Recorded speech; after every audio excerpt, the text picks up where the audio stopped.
Deputies from the sheriff's office in Florida, together with federal agents, arrived at the Todt family's home to make an arrest.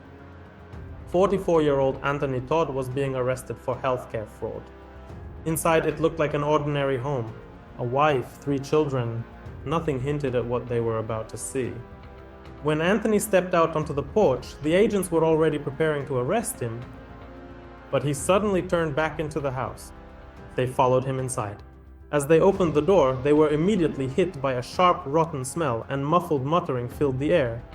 Anthony was standing on the stairs in his underwear, barely able to stand, staring at them with a blank look.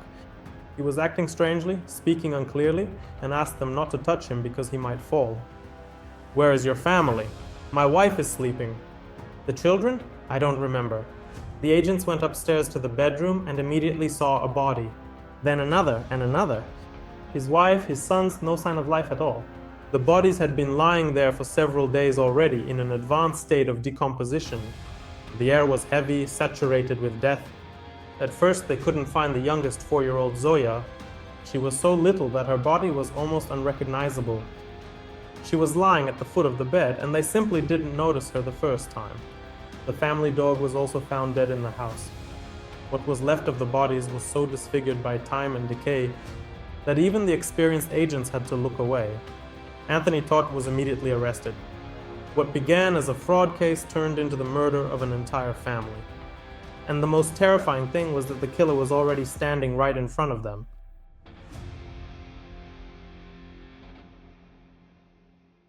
Anthony and Megan had been together for years, all the way back to high school, where they first fell in love. People described Megan as an incredibly kind person, a loving and devoted mother, caring, genuine, and generous. Some even said her beautiful children were just as kind and gentle as she was. Megan lived for her family and truly adored being a mom. One person said that she and Anthony seemed very close, like they were genuinely in love. Another acquaintance remembered them as good people, saying, "We met them when we were coaching our kids on the same soccer team. Everyone who knew them had only good things to say." Since 2008, Anthony and Megan had owned a family physical therapy clinic in Colchester and East Hampton. Megan, a certified yoga instructor who also held a master's degree in physical therapy, worked there as a physical therapist. According to the company's Facebook page, Anthony enjoyed spending his free time with his family, coaching kids in the community, and going to his patients' sporting events. Alec and Tyler loved to read, and especially loved music. On December 14th, 2019, they both performed at a holiday concert and received awards, Alec for piano and violin, and Tyler for piano and guitar. They were photographed smiling, proudly posing with their awards. Those would become the last photos ever taken of them. The youngest child, Zoe, was described as curious and full of energy. Megan's aunt said she was a real princess. On the outside, they seemed like a happy, fulfilled, and successful family. But in reality, things were far from that. At some point, Anthony moved with his family from Colchester, Connecticut to Celebration, Florida. Exactly how long they lived there remains unclear. During that time, Anthony was constantly traveling between Florida and Connecticut, desperately trying to stabilize his business. He had worked as a physical therapist for many years, but court records showed he was facing serious financial problems and carrying significant debt. Over several years, liens were placed on a condominium the family owned in Celebration, just a few blocks from the house they were renting on Reserve Place. A lien is the legal right to keep someone's property until a debt is paid. On December 22nd, the family's landlord filed for eviction, claiming they owed more than $5,000 in rent. The notice was officially served on December 26th. Allegations of fraud against Anthony were outlined in an affidavit filed with the U.S. District Court of Connecticut. According to that document, he allegedly carried out a scheme that caused about $130,000 in losses through fraudulent insurance claims. The affidavit stated that Anthony billed insurance companies for physical therapy services that were never actually provided. Investigators believe this activity began as early as 2015 and continued through mid-2019. One family told investigators their insurance provider paid for 172 hours of physical therapy even after they had stopped attending sessions. Records showed that Medicaid paid him more than $17,000 for those supposed sessions. Medicaid also paid over $20,000 for Saturday appointments, even though the clinic was closed on Saturdays. Between 2015 and 2018, the business borrowed money from 20 different lenders. and in just 1 month alone, the clinic took out nearly $100,000 in short-term loans. Employees told investigators that they either stopped getting paid altogether or their paychecks bounced. It was also reported that when questioned by federal agents, Anthony initially denied the allegations but later admitted he had added extra charges to insurance bills. When he was asked whether he had been living beyond his means, he reportedly responded, "That's the best way to put it." His financial troubles didn't stop in that state. He also owed creditors in New York $99,000, more than $63,000 in one case and over $36,000 in another, following 2 court judgments issued in 2019. It was also claimed that Anthony had taken out several high-interest loans to support the family's expenses, and the total amount of debt reached about $200,000. Federal agents reported that Anthony told them Megan did not know what was happening and that he would help them and fully cooperate with the investigation.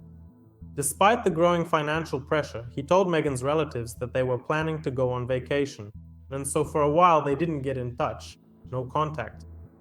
The relatives also received messages saying that the whole family was sick. Christmas passed without any contact from Megan. When the eviction notice appeared on the door of their house, neighbors wrote to her about it, but she replied with only a few words. Anthony's sister also contacted investigators in December 2019 and later in January 2020, asking them to check on the family because she hadn't been able to reach them for a long time. She was told that everyone had come down with the flu. On December 29th, deputies did indeed conduct a check. At that time, they were unable to reach anyone in the house, but the sheriff stated that he found nothing suspicious. The family was officially declared missing on January 6th. Relatives and friends created a Facebook group called Looking for the Todt Family, where they posted messages like, "We are terribly worried and praying for their safe return." When investigators dealing with financial violations and suspected fraud were unable to contact Anthony despite his promise to cooperate, a decision was made in January 2020 to arrest him. Therefore, on January 13th, they arrived at the house.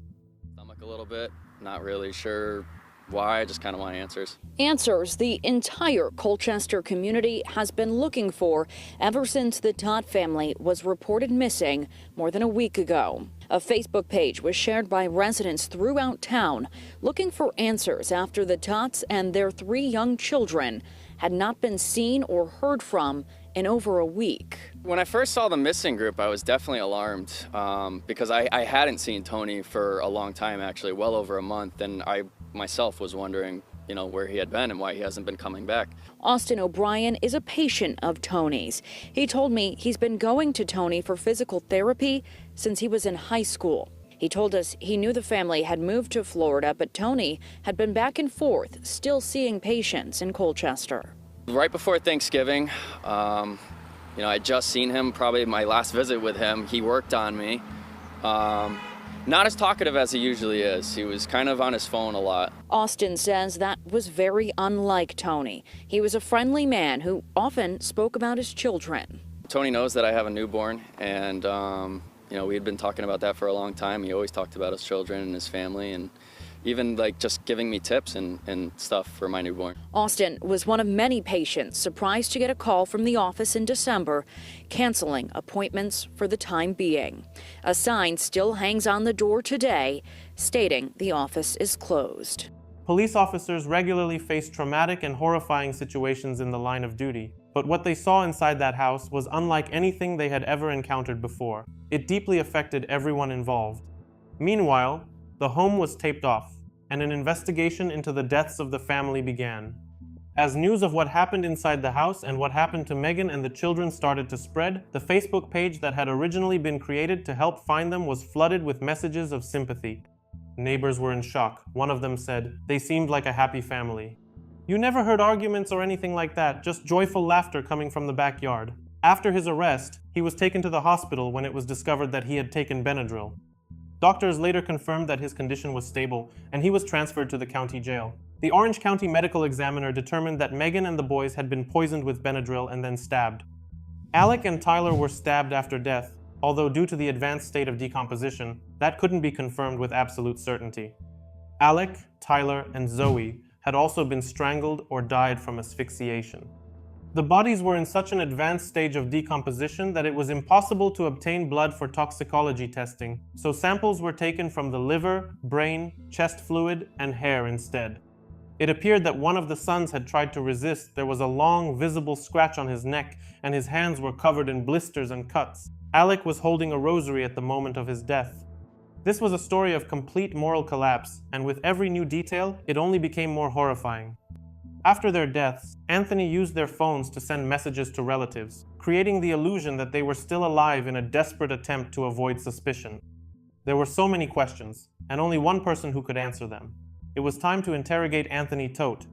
He claimed that Megan had been dealing with serious health issues and had become obsessed with the idea of reincarnation.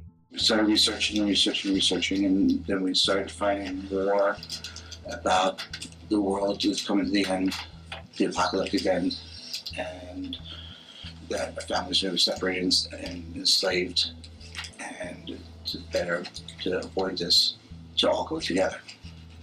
Okay. You mean die together? Die together, that's correct. Okay. He said that Megan had been battling several illnesses, including Lyme disease. So, because my wife's been chronically ill for a while, this really appealed to her, and because it appealed to me also, because she wouldn't be in any pain, family wouldn't be separated. There would be no more sorrow, no more heartbreaking, no more anything. It would be a salvation and everlasting life. He also added that Megan had suffered several miscarriages, and this had a profound effect on her. According to him, he literally put his wife on a pedestal because of her health condition and became so focused on her needs that he completely neglected his own life. He told law enforcement that they had made a suicide pact, claiming that Megan believed in the inevitability of the apocalypse. According to Anthony, she believed that if the whole family died together and burned away the family karma, they would attain salvation and a better life. He said that he and his wife talked to the children about death. He told investigators that the children responded, "We want to die together with you." We had sat down and talked with the boys and Zoe just on different things about, death and the way what would happen if mommy died, how would you feel, what happened when daddy died, what would you feel? And we just listened to responses was like, we don't want you to die, we want to die with you. Were the children really that receptive to it? Were they that understanding of this pact from the beginning? They don't understand to a certain point because they were children. Correct. Okay. I'm saying 13 and 11. I mean, I have some. They don't understand to a certain point where they're children. Okay. We explain to them, and why don't you get your feelings about the aspect of, if mommy and daddy die, if mommy and daddy take their own lives, get their feedback. And their constant response with different excuses question was they want to be with us. But that raised a really important question. If this was some kind of pact, then why was Anthony the only one who survived? It appealed to both of us salvation and eternal life, he said, adding that everyone had been given Benadryl to make them drowsy. I'm not discrediting you, I'm not saying that you're a bad person or anything like that, but there's just some things that I don't believe. Okay. All right. Did you guys, since you guys seem very planned, this is very methodical, other than the fact about you taking your own life, which I'm still kind of questioning, because you guys, if you had such a method and you've done your research over this time, I don't understand how you get to the killing of the children, and then you and her have to take some time to see, like, okay, what's going to happen here? Am I going to go first? Are you going to go first? It just seems like to me that you guys would have a set regimen, like, okay, before sunup, the children have to be gone. The next day, we're going to consult each other, do this. Well, you go first, then I go. Here's how I'm going to go. You've already said that you chickened out. But it seems like, to me, that you would have already had a plan. Like, you would have said, okay, well, here, I'm going to use this knife, or I'm going to use this gun or something. It seems like that just doesn't make sense to me. So we were coming up with different things of how we could do this. We didn't know how we could do this because we're not violent people. Okay? Not violent people at all. First, we said, what if we, started reading different things. If something came on TV about cough medicine, okay? So could they have some cough medicine that put them to sleep, like overdose of cough medicine, just put them to sleep. And nice peaceful death, okay? So my wife made a pudding pie, jello pie, froze it, nothing happened. What was in the pie?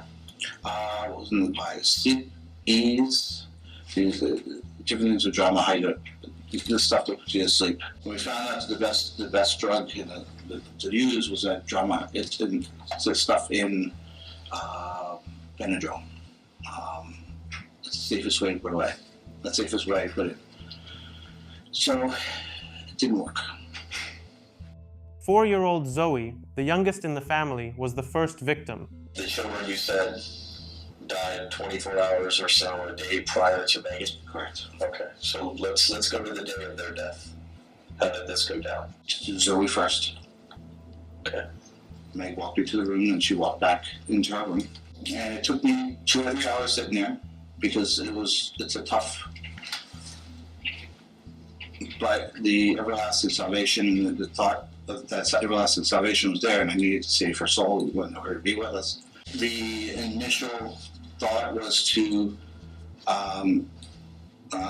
stab into the umbilicus above the navel, but then she rolled and started squiggling, and I put my hand over her mouth and I put a pillow over top of her, so she went, and then she started to fade away. So how long would you say it took you to take her life? I want to say 10 minutes, 15 minutes, right around there. It seemed like that night took forever, so it's hard to really gauge on the time. Okay, and you said you used a pillow over her head? Yes. So for 10 minutes to 15 minutes, you held a pillow over your daughter's head? Mm-hmm. How long did she kick and scream? Only for a couple of minutes. A couple minutes? Mm-hmm. Then he killed his 13-year-old son, Alec. So Zoe's gone. You and Megan console each other, whatever you guys have to do. Mm-hmm. And then what happens? We go into Alec's room. Beforehand, we had talked about the aspect of she's got to hold his feet down, and I'll do the stab. How old's Alec? 13. Okay, so he's the oldest. We walk in. He's on his back. She's just sitting there holding his feet together, just in there, just eyeing each other, just gaining the confidence, I guess, you know. And I go to, I stabbed him, and he started kicking, was trying to get up, and he kept rolling. So I ended up putting there was a pillow there, and I put a pillow in the back of his head so he wouldn't hit me with the back of his head. And I reached around with my hand and held his nose in his mouth. And he kept rolling and kicking and rolling and kicking, and then eventually stopped. Where was Megan at? Megan left midway through there and was back to the room. How long would you say it took to kill Alec? That one I have no idea. It went quickly, but I don't know. You're saying that you were solely responsible for his life loss, his murder. That's correct. Okay. Your wife at this point was where? She had gone back to the room. The guy had started bleeding quite a bit, but then being strong, he kept moving. So then again, I had to put a pillow on top and my hand, but he went really, really, really quick. Then he killed his 11-year-old son, Tyler. The boys. Yeah. Are you sure that you stabbed them prior to them being deceased? Yes. 100% sure, without a doubt. Okay. So if a doctor, medical examiner, tells you that the wounds, or tells me, are done post-mortem, Mm-hmm. what would you say to that? Absolutely correct. Absolutely correct. Okay. You're firm on that? Firm. Okay. Because everything we've talked about Mm-hmm. has been pretty damn consistent, you know what I'm saying? Mm-hmm. But the biggest things were, she had some concern yesterday that it appeared, and she even noted that the boys' injuries, without a doubt, were done after they were dead. Okay. I can tell you that absolutely 100%, because after it was done, they jerked and the knife went. I had to find the knife both times afterwards, after I was done suffocating. So Tyler was killed. Who was in the room when he's killed? It's just me and Tyler. Megan is outside the door. What is she saying during any of this? She's doing meditations. Was she drinking or consuming anything that would maybe Not at that point, no. bring her down? Okay. It's just a lot for a parent to go through. Yeah. I mean, it's a lot for a human being to go through, let alone a parent. Okay. But we had salvation in mind. We had the great, and that's in our honesty. That's it. We love our kids, and that's. I just suffocated the dog. You didn't stab it out? I didn't stab the dog. Or stab one on the dog? That's interesting because I didn't stab the dog. Okay. Well, there was a stab wound on the dog. Okay. The dog was collected as well. So. It's neither here nor there. I'm just talking. Okay. All right. So the dog's dead. Now what happens? Meg wanted to go. He said that Megan told him, "If you love me, you'll be able to do this. I want to be with my children." I told her, "Take more Benadryl so you won't resist," and she took more. He also claimed that Megan stabbed herself in the stomach, and when that didn't kill her, he said he suffocated her with a pillow. Everyone had to die to cross over, because the apocalypse was coming. I had to save her soul. I wanted her to be with us. One interesting thing that was brought up to me was there's arsenic. I know. Tell me about that. Oh, there is arsenic? Yeah. Where? In your home? If I want to know now, I would use that. So you didn't use that? No. Okay. Where was arsenic? It was collected.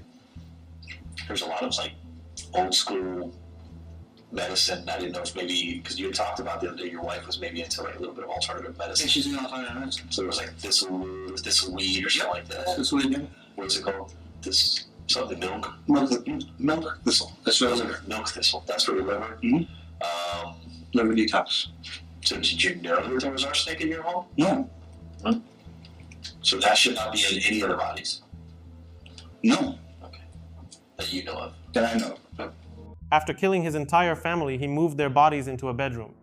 He told investigators he wanted to join them on the other side. "That's where I want to be." He also admitted that after their deaths, he left the house buying alcohol, checking the mail, and even making several trips to get fast food. He told investigators the murders had happened before Christmas, which meant he had spent several weeks inside the house with the bodies of his family. Is there any message or anything like that you want me to relay to them? Because I will speak with them today.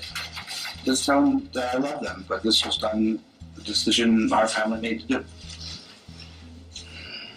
Okay. So I'm not hiding behind lawyers or anything. This is what happened. Was it you or Meg that was primarily, So I was born a follower. you were born a follower? I was more of a follower. Oh, born a follower. Okay. Photos from the crime scene were later released, showing items investigators say were used in the murders: 2 hunting knives, 2 boxes of Benadryl tablets, and a bottle of antihistamine syrup. During a search of the trash, packaging from Benadryl was also found. Unfortunately, for your sake, we are still on this side, okay? You're not with your family right now. So you are going to be charged with their murders, you understand that? That's fine? Okay. So, I mean, it's a formality that we have to take part in, okay? I know you may see things differently. Oh, I understand this. Okay. Okay. Anthony has cooperated with the investigation and he has confessed to killing his wife Megan, Todt. Along with their children, 13-year-old Alex, 11-year-old Tyler, and the Osceola County Sheriff announcing on the brink of tears little Zoe, who was 4 years of age, born July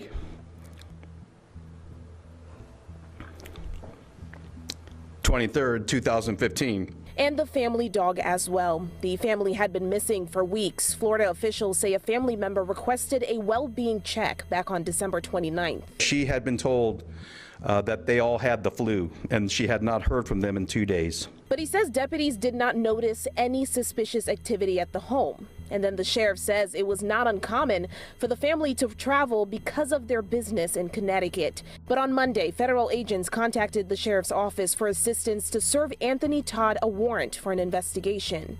A safety check of the home was conducted where deputies discovered 4 deceased individuals inside.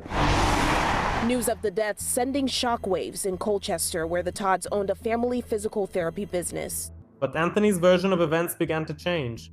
He significantly altered his testimony, now claiming to investigators that when he returned home, he allegedly discovered that Megan had already killed the 3 children. He said that when he confronted her about it, she stabbed herself in the stomach and died, right before his eyes. But the questions kept piling up. Why didn't he call the police right away? Why did he live in the house with his family's bodies for several weeks? How could he not handle his wife, who was much weaker than him? As they searched for answers, even more disturbing details began to emerge about Anthony. In his childhood, Anthony went through a traumatic experience. His father, Robert, a former special education teacher and wrestling coach in Pennsylvania, tried to kill his wife, Anthony's mother, right in front of their sons. The then district attorney Alan Rubenstein, who handled this case and later became a judge in Bucks County, remembered it very well. Anthony, who was only 4 years old at the time, was at home in March 1980 with his sister and mother when 19-year-old John Cherment, a former student of his father who had learning difficulties, broke into the house and shot his mother. That night, Anthony said he woke up to a noise inside the house. According to Alan Rubenstein, he went into his mother's room and either saw or heard a gunshot. Then someone picked him up and carried him back to bed. That would mean, if Anthony's memory is accurate, the person who carried him could have been the shooter himself. According to case records, Robert Todt paid a man $800 to kill his wife. Loretta Todt survived the attack but lost her left eye as a result of the injury. Alan Rubenstein also noted that at the time of the shooting, Robert was with one of his many mistresses. He was a seemingly ordinary suburban schoolteacher that everyone respected, but he wasn't just living a double or triple life, maybe even a fourth one. He went on to say that a woman named Colleen testified in court that she had been engaged to him, and a 17-year-old student named Judy from the same school where he worked also testified that she had been in a relationship with him. Rubenstein added that during the trial, it was argued that Robert's engagement to Colleen may have been a motive for the attempted murder. He also said that Robert had allegedly tried twice before to convince a man named John to kill his wife, but John refused. Robert Todt served about 10 years in prison in connection with the attempted murder. At first, Loretta believed her husband had been set up and supported him during the trial. She was deeply shocked in the courtroom when he was found guilty and remained on his side for some time, even after the verdict. Eventually, Loretta moved to Connecticut and came to terms with the fact that her husband had tried to have her killed. After that, she filed for divorce, remarried, and raised her children in Connecticut. And now, that little boy who once lived through such a traumatic experience had grown into a man accused of murdering his entire family. Anthony Todt pleaded not guilty to the murders, so the case was set to go to a jury trial. He explained that he initially confessed because he wanted to protect Megan.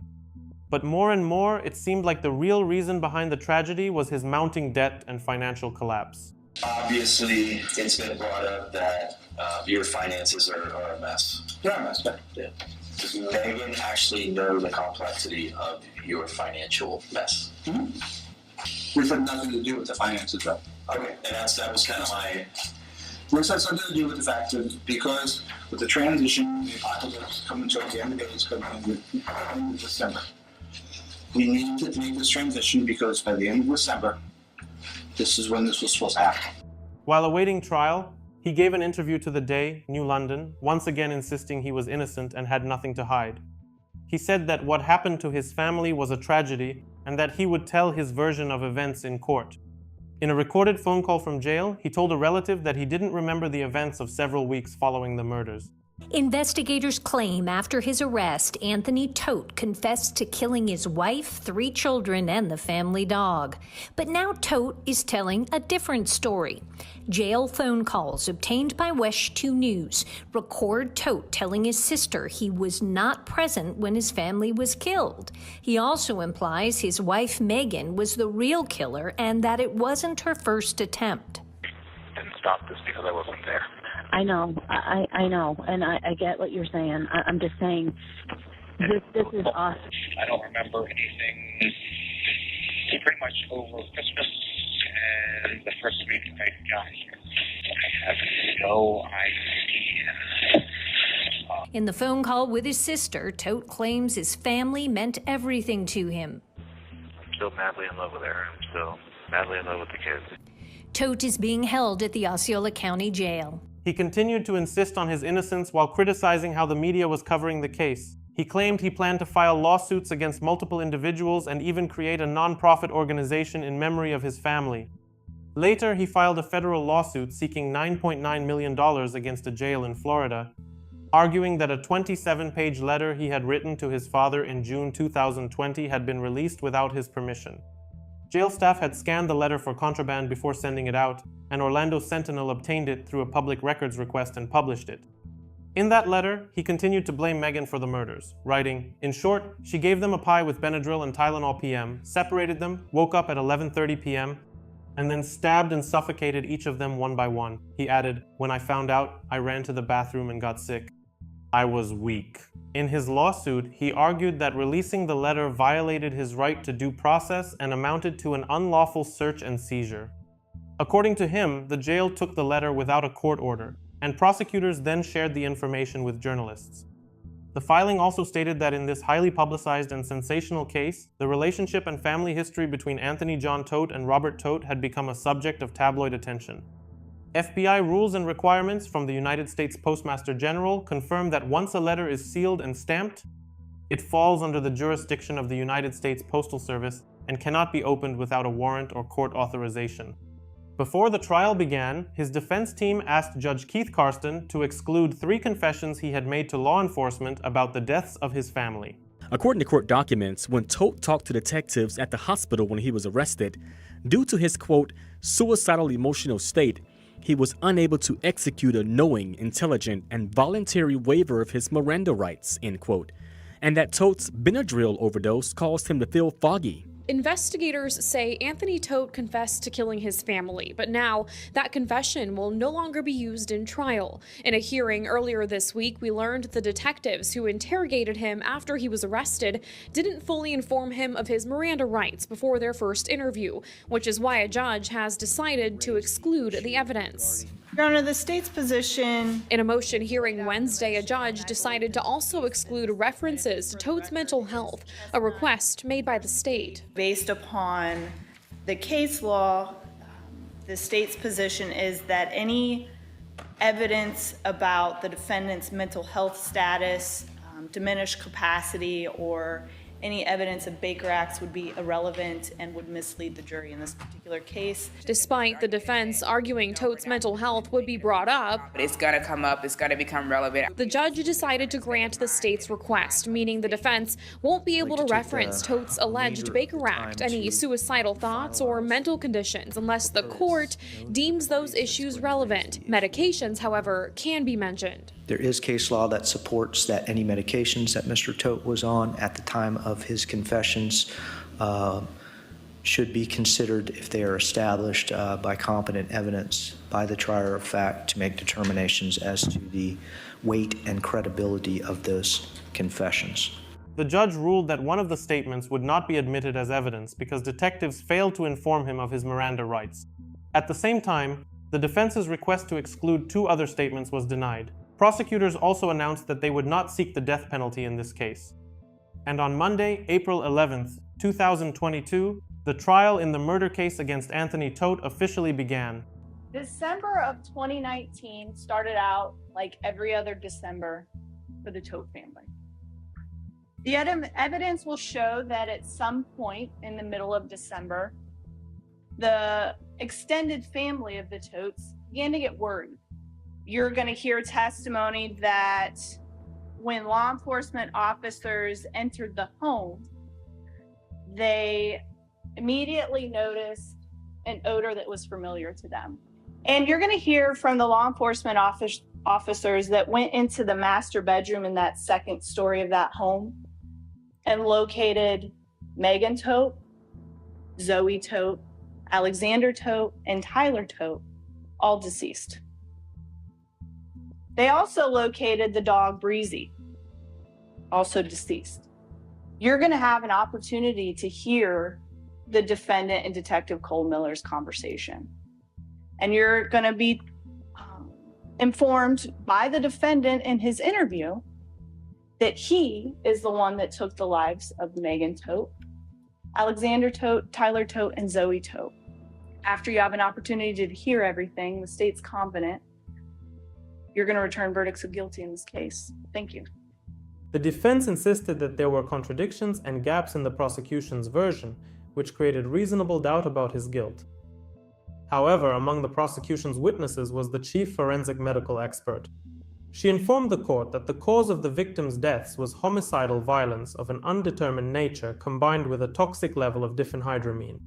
She also added that she could not rule out the possibility that they had been strangled. The defense argued that due to the severe decomposition of the bodies, it was impossible to determine the exact circumstances of death. However, the prosecution claimed that Anthony did this deliberately to complicate the determination of the exact cause of death and to create more doubt. The defense insisted that Anthony's confession was obtained while he was under the influence of medication and experiencing severe psychological trauma, but the prosecution stated that he sought to control the life and death of his family and that his initial. The recorded confession is consistent with the physical evidence found at the scene of the crime. The recording of his interrogation was played in court. Jurors heard from Anthony Todt himself as they watched a video of the detective's interview with him. In it, Todt described a death pact he says the family had. How do you feel right now? Regarding health-wise? Yeah, I mean, I feel very sad and very upset that I'm still here. And yeah. Is there somewhere else you'd rather be? With my family, on the other side. On the other side? Mm-hmm. Okay. And you do know your wife and children are deceased? Yes, and that's where I want to be. That's where you want to be? Okay. Video showing an interview detectives had with Anthony Todt. In that recording, Todt says his family had a death pact after he and his wife began researching the apocalypse. And we started finding more about the world just coming to the end, the apocalyptic end, and that our families are going to be separated and enslaved, and to avoid this, to all go together. Okay. You mean die together? Die together, that's correct. Todt in the video tells detectives he and his wife then had a conversation with the kids. What would happen if mommy died? How would you feel? What happened if daddy died? What would you feel? And because his response was that we don't want you to die, we want to die with you. Todt says that's when his wife made a pudding pie and that drugs were put in it. We found out the best drug to use was a drama. It's the stuff in Benadryl. That's the safest way to put away. The safest way to put it. So it didn't work. So we kept thinking, talking, and just researching different things. And the video continued on with Todt walking detectives through what happened, saying the kids were killed first, but the interview is too graphic to share. So, have you communicated with anybody after that? Has anybody texted you? Have you been using any of the other devices, anything like that? Using the devices to text people, yes. And why'd you do that? Keep people away so I can finish myself. Gotcha.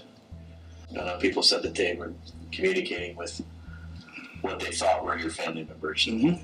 Ultimately, it wasn't. No, it was me. It was you. Later, Anthony claimed he didn't remember that interrogation, saying he had fallen down the stairs and hit his head. His attorney emphasized, just because he's taking responsibility doesn't mean he actually did it.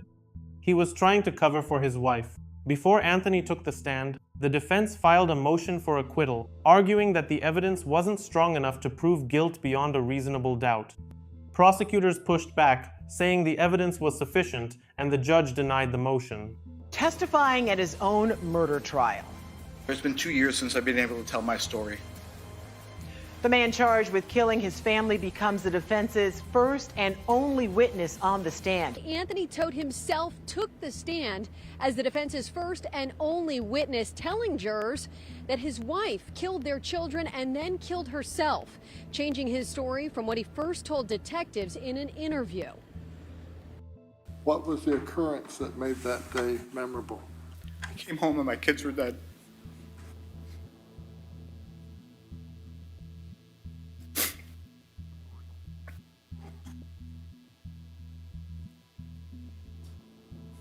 It was the most horrible day of my life. And what made me more horrible is my wife died in front of me also. I sat there pleading with her to allow me to find the phones to allow me to leave her to go get help. But just the day before, jurors watched a video of Todt in an interview with detectives that happened back on January 15th of 2020. And in it, Todt said he stabbed the children. His defense asking him about that today. Why did you say that you performed the incisions on the bellies of the children? It goes back to the aspect is I was covering for my wife. I don't even remember that day. Last thing I remember was falling down the stairs and smacking my head on the stairs, which resulted in a fracture of my neck. Next thing I knew, I woke up here. And seeing that video yesterday, that was the first time I saw that video. But the prosecution pressed him on that. So everything that you told the detectives, the multiple times that you spoke to them, is not true. Number one, yes or no? What you told detectives about you conducting the research with Megan and watching all of these videos on the afterlife is not true, yes or no? I did not watch videos on the afterlife. At times, Todt was combative. Well, you're standing at the bottom of the stairs looking up at Megan at the stairs. You can't see the doors to the library? Ma'am, can you see that gentleman back there? Mike, you don't ask me questions, I ask you questions. Can you see the door to the library when you're standing at the stairs looking up at Megan? No.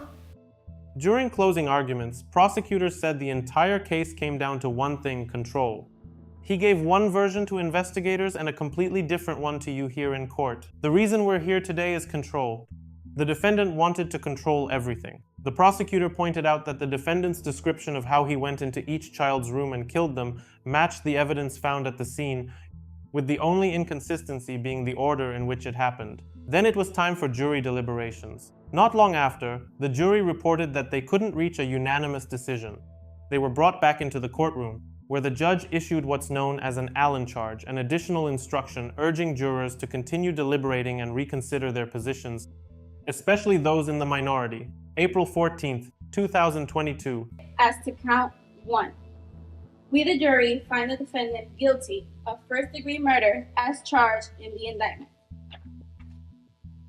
Verdict as to count 2, we the jury find the defendant guilty of first-degree murder as charged in the indictment. Verdict as to count 3, we the jury find the defendant guilty of first-degree murder as charged in the indictment. Verdict as to count 4, we the jury find the defendant guilty of first-degree murder as charged in the indictment. Verdict as to count 5, we the jury find the defendant guilty of cruelty to animals. Anthony Todt was found guilty on 4 counts of first-degree murder and 1 count of animal cruelty. The now 46-year-old shook his head seemingly in disbelief. I love my wife. I love my children. I was not there the night my children died. So this is not helping you from this progress on, so I encourage you to. I'm sorry. I love my wife. I love my kids. They were first and foremost in my life. I did not do this. I provided for my wife, provided for my kids, did everything I could. I understand the jury came back. I understand evidence wasn't heard. I don't remember that time, from the time I fell down the stairs to the time I woke up in the jail. I love my kids. I love my kids every day. It's only recently that I just stopped crying myself to sleep. My kids and my wife were everything to me. They were the center of my universe. When I came home, I was shattered.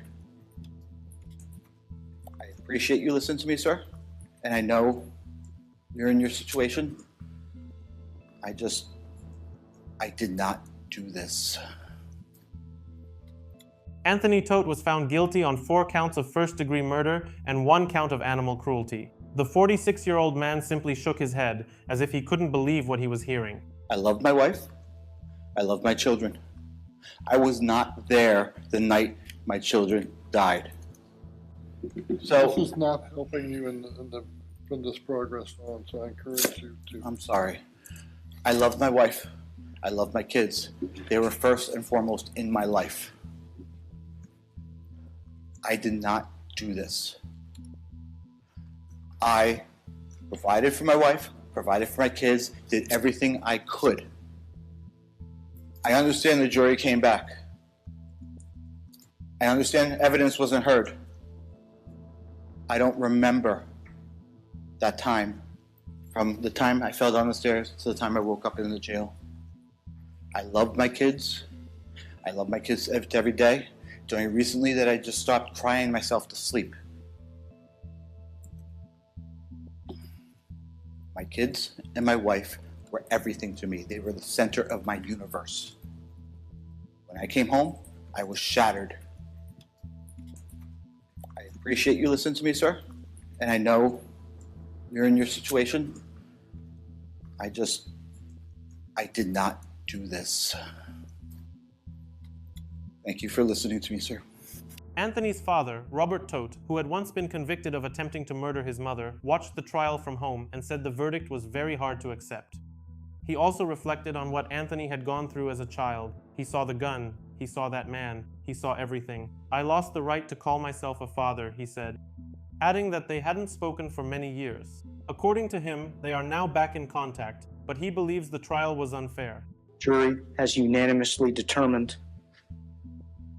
after listening to the evidence presented, that you, Anthony John Todt, are a destroyer of worlds. The jury has unanimously determined that you murdered each of them with premeditation based on the evidence presented in this room. You were sentenced to life in prison without the possibility of parole.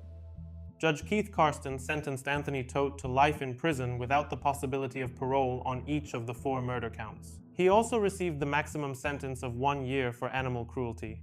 The court ruled that all sentences would be served consecutively. My name is Cynthia Kopko. I am Megan's aunt and godmother to all her children. I just have to say something about the communities that were affected. All the children in celebration, the children would ask their fathers, "Are you going to kill me at some time? Do you think you're going to kill me?" And I had warned Megan many times when we used to have things called girlfriend days, where it would be my mother, Megan, myself, and the kids, and we would say, "We're going out for the day and we're going to get shoes for all the kids and we'll have lunch." But Megan would get called and she goes, "Oh, that's Tony." And I said, "Don't worry about it. We're in the middle of a conversation." 5 minutes later, he would call back again. And she said, "Oh my gosh." And then she would decline. And then he called me over and over just to get a hold of us to see what we were doing, where we were. And I picked up my phone and I said, "Stop harassing us. We're having a girlfriend day. You'll be the first to know if we're having any trouble. You'll be the first one we call." He crushed my parents. For a horrific tragedy like this to happen is a nightmare. Tony crushed his whole family by doing this. Everybody was mortified. We loved Megan and the kids very, very much. And all I have is pictures and memories I can hold in my heart. And my parents miss them, and his parents miss them, and our families miss them very, very much. Later, he filed an appeal in 2022, but there is no information about its outcome. A home should be a place of safety, a place where you are protected from the outside world. But in this story, the danger was already inside. Megan and the children were just living their lives, completely unaware of what was happening around them. They found themselves in a situation over which they had no control. Anthony's attempt to shift the blame onto Megan, who according to everyone loved and supported him, meant not only denying responsibility, but also trying to tarnish the reputation of someone who could no longer defend herself. As a result of this tragedy, an entire family was lost. Megan, Alec, Tyler, Zoe, and Breezy. And perhaps the most horrifying thing is that they were left in that house for several weeks, as if their lives, their future, their identities no longer mattered. But that's not true. And it is precisely the loss of that ordinary happy life they could have lived that makes this story so painful and devastating.